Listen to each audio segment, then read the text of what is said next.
Try closing your eyes and imagining the most horrifying scenario your mind can possibly conjure. It isn't a dungeon filled with barbaric executioners, but a brightly lit, spotless clinic where men in silk robes, speaking fluent Latin, are preparing to execute you. The year is 1484 in Cologne, Germany.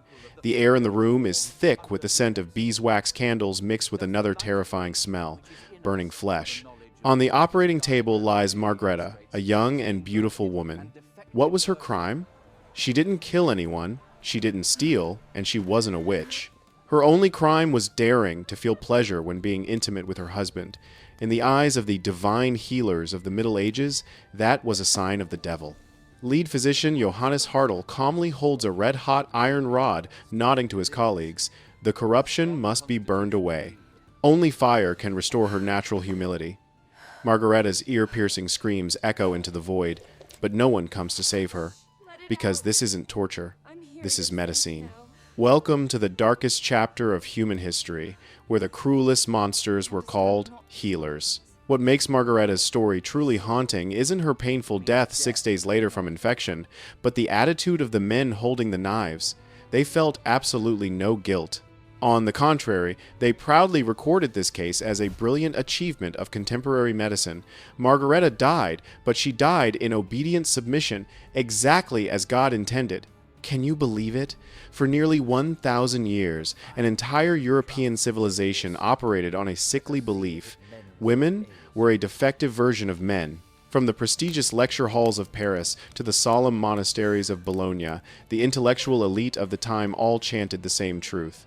The female body is a mobile mass of disease, and female sexuality is a medical emergency that must be extinguished at all costs.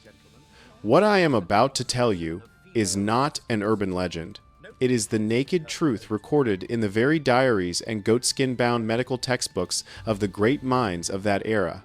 Brace yourself, because the truth is far more brutal than any horror movie. To understand how they could be so cruel, we have to crawl inside the brains of medieval doctors.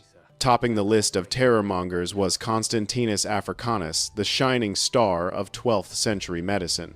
In the textbook, that was the bedside Bible for every medical student of that time, he wrote, "The female is colder and moister than the male.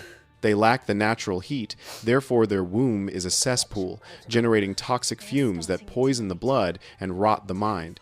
Sounds insane, right? But back then, this was science.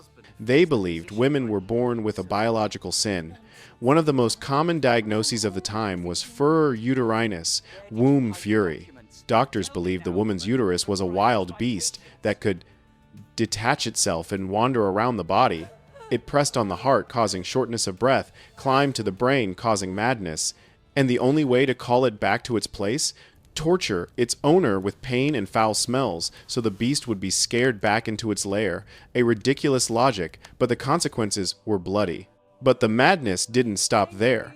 Menstruation, a normal physiological phenomenon, was deemed irrefutable proof of the rot inside a woman's body. Albertus Magnus, a respected scholar, wrote lines filled with disgust. A menstruating woman carries toxins so strong that if she looks into a mirror, the mirror will cloud over. If she touches wine, the wine turns to vinegar, and if she walks past a garden, plants will wither and die simply from her breath. You see, they turned women into walking biological bombs. But the most terrifying aspect was the concept of uterine suffocation. Any sign that a woman felt sexual desire, or even just a flirtatious smile, was classified as a disease. And the cure for this illness of being human? It was the total destruction of the ability to feel pleasure. Let's talk about the toolkit of doctors from this era. If you think guillotines or electric chairs are scary, take a look at the exquisite mechanical masterpieces created to cure women. They weren't crude. They were crafted by the most skilled goldsmiths and were blessed by the church before use. The most common instrument was the matrix corrector. It was a long iron rod tipped with a pear shape or a clamp. The treatment process was described coldly in 13th century medical texts. Heat the instrument red hot. Insert slowly into the patient's body.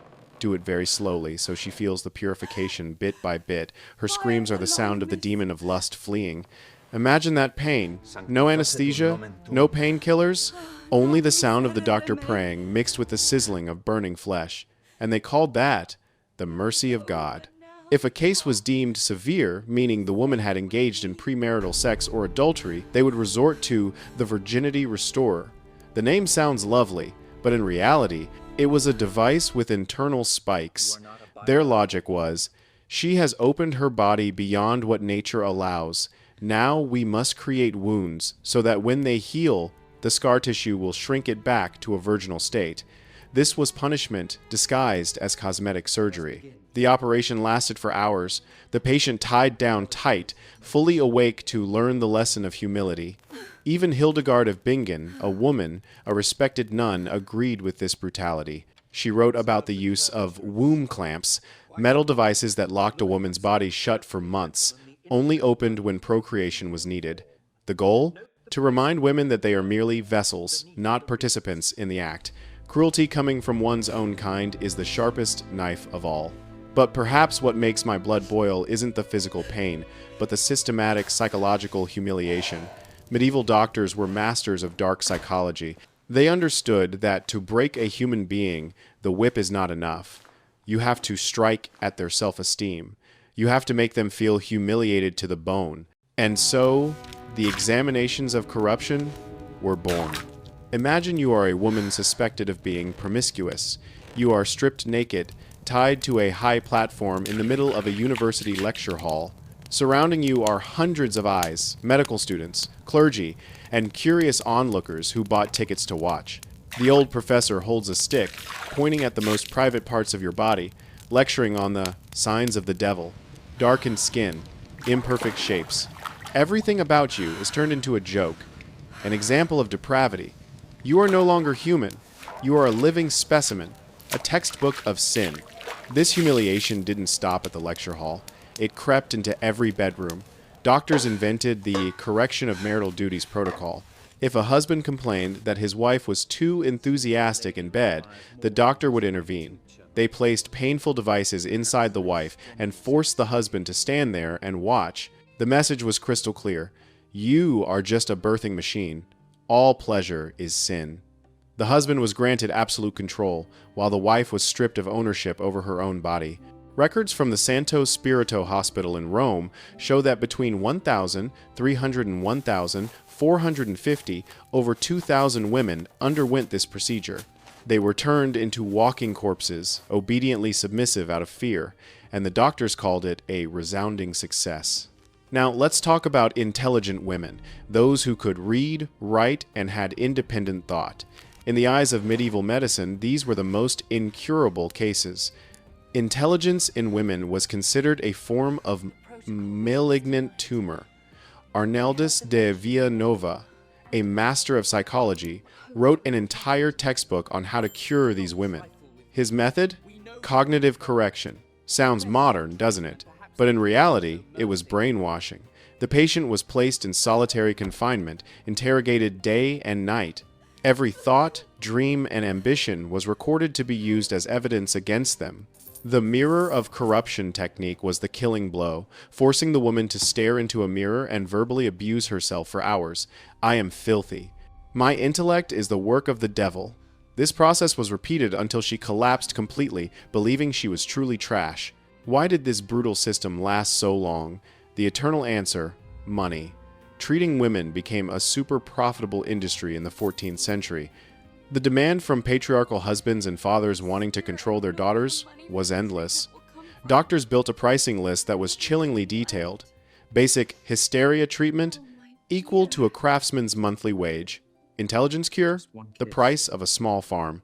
Giovanni Divano, a doctor in Milan, got rich quick by opening a clinic specializing in female character reconstruction. His ledgers show he made enough money to build 2 new hospitals every year. Their business model was cruel. They created customers for life. They claimed female corruption was chronic and needed regular treatment. So these poor women had to return, paying money and offering their bodies to their torturers month after month. A bloody subscription model. But the most paradoxical thing, the thing that chills me to the bone, is the gratitude of the victims. In the archives of Bologna, piles of thank you letters sent to doctors have been found. Women, after being burned with iron, humiliated before crowds, wrote letters, thanking the doctor for saving their souls. Why? It was Stockholm Syndrome on a societal level. They were completely brainwashed. They believed they were truly sick, and that the pain was a necessary bitter medicine. The psychological manipulation of the medieval medical establishment reached a master level, turning victims into accomplices in their own destruction. They didn't just kill the body, they killed the will to resist. Do you think this dark era has ended completely? Don't celebrate just yet. The ghost of medieval medicine has haunted us far longer than you think. The view that women are emotionally unstable, easily triggered, and need male control persisted in modern medicine for centuries. From Victorian cures for hysteria, using vibrators to force orgasm to relieve pressure, to the prejudices of 20th century psychology. Those invisible scars have been hereditary for generations. Grandmothers taught mothers, mothers taught daughters to be obedient, to endure, to be ashamed of their bodies. The self-doubt of women today didn't come from nowhere. It is the residue of a campaign to break the spirit that lasted a millennium. Looking back at this bloody history, we see not only cruelty, but a profound warning. Those medieval doctors weren't monsters. They were the most educated, most respected people in society. They believed they were doing the right thing. This proves that, when hatred is camouflaged under the glamorous guise of science and morality, humans can commit the most horrific crimes without a shred of conscience. Organized brutality, legalized by institutions, is always more terrifying than the actions of a lone killer. And the question for us today is, in our civilized society, do any prejudices exist that are dressed up as science to trample on human dignity? What about you? What do you think about these insane medical practices? Are there any parallels between how ancient society controlled women and the pressures modern women face? Leave your opinions in the comments below. I really want to hear your thoughts. Don't forget to like, share, and subscribe to join me in exposing the historical truths that textbooks never dare to tell. See you in the next videos, where the darkness of the past will be brought to light.